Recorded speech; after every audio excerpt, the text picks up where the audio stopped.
Good morning, everyone. This is Subhash Chandra Bose from IHM Bangkok, third year student, and today we are making a video on HRM. Along with me, Mr. Sudeep Pongli, Mr. Bashar Azad, Rishabh Mulik taking a part in this video. So I will be talking about the introduction and history of HRM. So here, each and every company needs different kind of resources to run their business. So human is also example of resources for any company and any business. That is why it is called human resource. So HRM started first time in the world from Industrial Revolution in 1850 from Europe and America, and in the beginning of 20th century it was felt in India. So HRM was developed through the different kind of era. So that is first trade union movement era. During the industrial revolution, workers was very pathetic. So government bring the Royal Commission of Labor Act in 1911 to remove the jobber system and appointment of labor officer in a company to perform their recruitment function. Second is the social responsibility era. Third is scientific management era. Fourth, human relation era. And fifth, behavioral science era. Sixth, system approach era. Seventh, situation approach era. In the seventh situation approach era, the HRM departments bring with the rule because for any organization and any company, rule will be not same after 15 years and after 20 years. That is why they bring the new rules to remove the older one. So according to their situation, that is why situation approach era came. So there, these eras helps to develop HRM. So basically, human resource management and is the management function that helps manager recruit, select, train, develop, and retain member for an organization. There's a four objective of HRM, which is first one is societal objective. Societal objective to be ethically and socially responsible to the needs and challenges of the society while minimizing the negative impact of such demand upon the organization. Second one is organizational objective. Organizational objective to assist the organization in achieving its primary objective. Third is a functional objective. Functional objective to maintain the department's contribution at a level appropriate to the organization's needs. Fourth is a personal objective. Personal objective is to assist the employee in achieving their personal goals, at least goals which enhance the individual contribution to the organization. Personal objective of employees must be met if the workers are to be maintained, retained, and motivated. Otherwise, employees' performance and satisfaction may decline and employee may leave the organization. Human resource management have many functions. So I will be explain about four major functions in the human resource department. First one is the planning. Human resource planning is the process that identify current and future human resource needs for an organization to achieve its goal. Human resource planning serve as a link between human resource management and the overall strategic plan of an organization. Second is organizing. Organizing is the function of the management that involves developing an organizational structure and allocating human resource to ensure the accomplishment of objective. Organizing also involves the design of individual jobs within the organization. Third is a directing. Directing involves the social and informal sources of influence that you use to inspire action taken by others. If managers are effective leaders, their subordinates will be enthusiastic about this exerting effort to attain organizational objective. Fourth is a controlling. Controlling involves ensuring that performance does not deviate from standards. Controlling consists there three steps, which include first one is establish performance standards. Second is comparing actual performance against standard. Third, is taking correctivity action when it's necessary. And HR also plays a many kinds of role in recruiting, employee onboarding, compliance, employee branding, organizational change management, compensation and benefit, development and sit interview. So here I would like to call Mr. Rishabh Mulik to explain the HR models.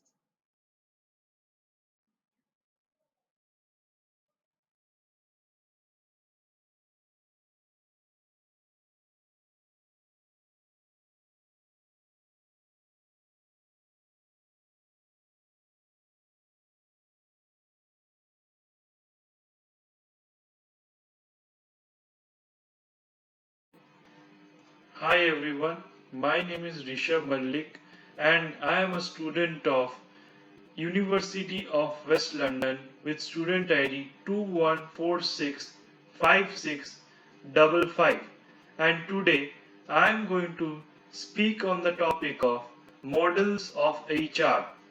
So let me begin with what are the different types of model. The different types of model are the soft model, hard model, and the mixed model. So let me begin with the name of our organization.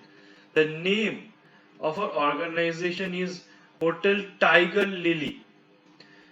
Hotel Tiger Lily is a 15-year-old company. Is a 15-year-old company, and our focus is mainly to motivate the employees, like just like so that they can give their best towards our organization. So we have chosen the soft model as one of our models. The reasons are that the soft model is one of the models which are the modern day models, and it motivates employees in our organization. So the soft model is one of the chosen model for us.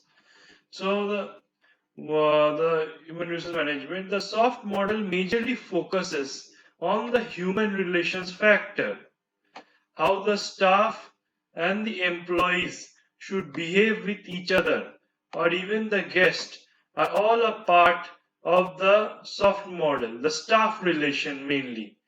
It also focuses on the it also focuses on the employees benefit funds, the funds like the travel vouchers, the foreign and international trips that the companies provide to the employees to make them happy, and and make the working place a peaceful and a friendly one. Most importantly, it stimulates the workforce. The soft model also identifies the individual talents that employees have and promotes them accordingly. They bring out the potential values of each employees in the organization. They make the employees realize their importance in the organization and rewards them accordingly. Rewarding is done to make the employees realize their significance and contribution towards the organization. Hard HRM, on the other hand, is a strategic element in the organization. It mainly focuses on the business aspect, the competitiveness that organizations have. It focuses on the strategic objectives, where human resources are linked to the strategic fit. Our company needs a soft model as it is an old company and the staff have been very loyal to us. Our company needs soft HRM because our leaders suggests that it's important that we gain trust from our employees and so as they can trust us. The soft HRM is one is important as our employees feel deserves to be treated with the utmost respect as they have been loyal to us since the last 15 years. The reality is that staff nowadays have a wide range of options on where they want to work. So, as to retain top talents, we need to offer them a competitive package. One of the advantage of hard HRM is that we can have control in our business. Fast decisions can be taken by consulting the managers, and it is very cost effective. It would save a lot of money, but the major disadvantage is that it would create difference of opinion amongst the employees. It would create a lot of conflict, and employees would lose faith and trust in our organization. It would also lead to employees quitting the job, and the company would also incur a lot of recruitment charges. The soft HRM, on the other hand, is a chosen approach as the employees will feel motivated and will be very eager to contribute towards our organization without any hesitation. This model also increases our employees' retention rate. It would generate a lot more productivity for our business. This model encourages positive word of mouth from guests for the hard work that the staff puts into our business.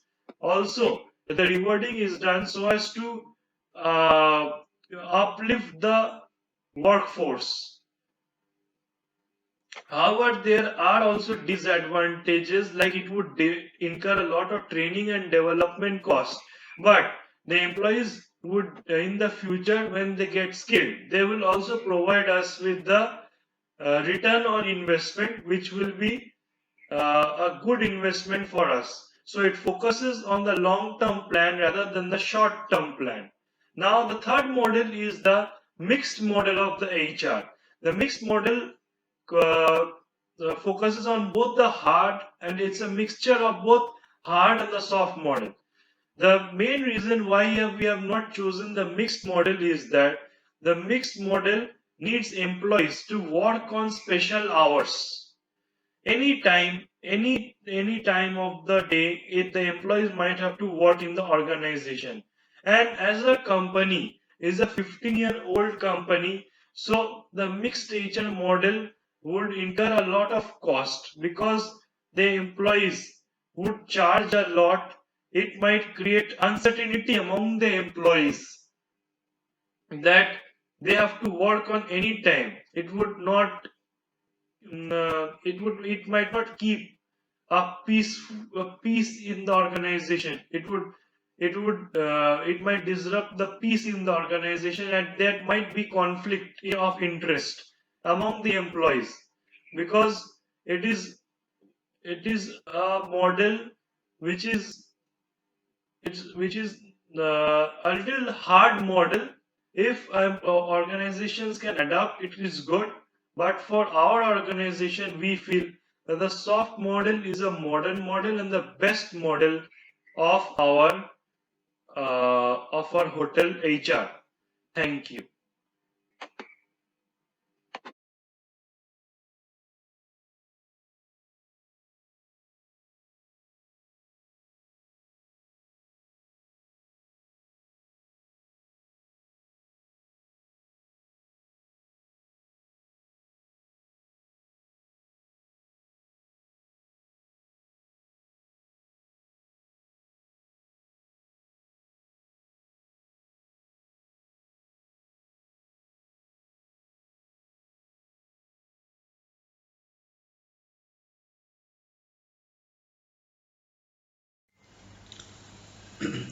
Hello everyone, my name is Bashir Ejaz.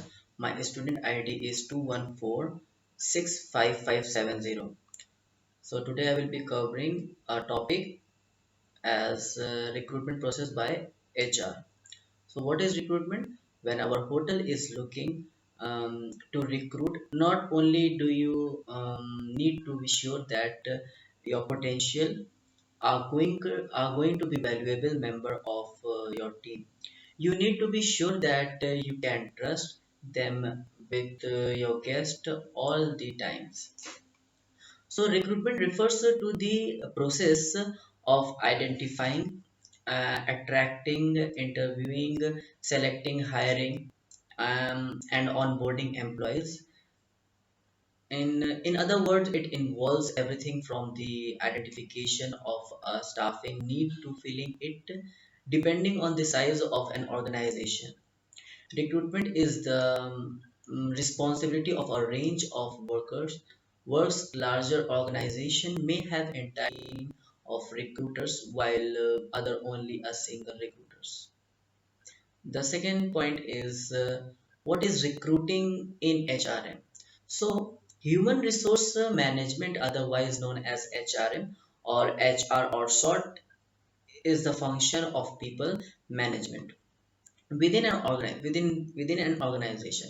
HR is responsible for facilitating the overall goals of the organization through administration of human capital, focusing on employees as the company's most important asset. Recruitment is the first step in building an organization's human capital at a high level. The goals are to be located and hire the best candidates on time and on budget. So what recruitment involves? So it involves devise a recruitment plan, write a job description, advertise the position, recruit the position, review application, phone interview, initial screening, and interviews applicants, assessment, background check, decision, reference check, job offer, hiring, onboarding. How HR plan their own hiring process. A detailed hiring process is necessary element for organization success. Devising and implementing a consistent hiring plan will help optimize your ability to identify the strongest candidate while also create a clear understanding of your hiring process is the event you need to improve it. Moreover, hiring does not end with a signed offer letter. The transition transitions from the accepted letters through the onboarding process and into the early period of employment are vital to long-term organization growth. So the conclusion which I summarized by it is saying it's at its core, recruiting is a rather simple concept. It encompasses identifying candidates and hiring them to fill open position. However, effective recruiting combines a bit of art with science. It requires implementing repeatable process that will end to reliable result on the hand, and on the other it requires sophistication to think outside the box in order to find your ideal candidates. So thank you.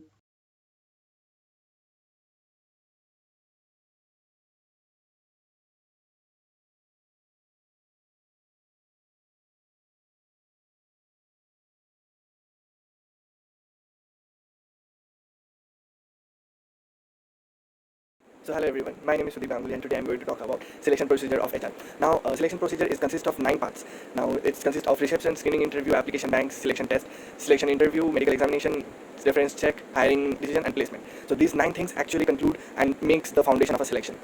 So why selection is so important? Now here's the thing, that in the point of selection we need to be very precise about whom we are interviewing, because this will actually we are actually finding out a person to work with us. So we need to be very specific whom we are going to work with.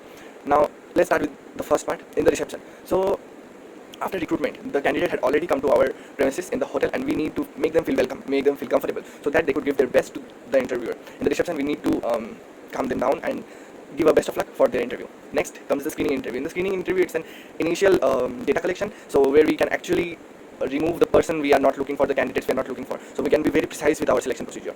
Next, we come to the application bank. In the application bank, we takes all the initial data like personal data, material data, physical data, and any work experience. So we collect in the application data. We give them a form to fill up and to let us know what we are looking in a candidate. Then after that comes the selection test. In the selection testing, we find out the intelligence test, the personality, the aptitude, the integrity of a employee, of a candidate.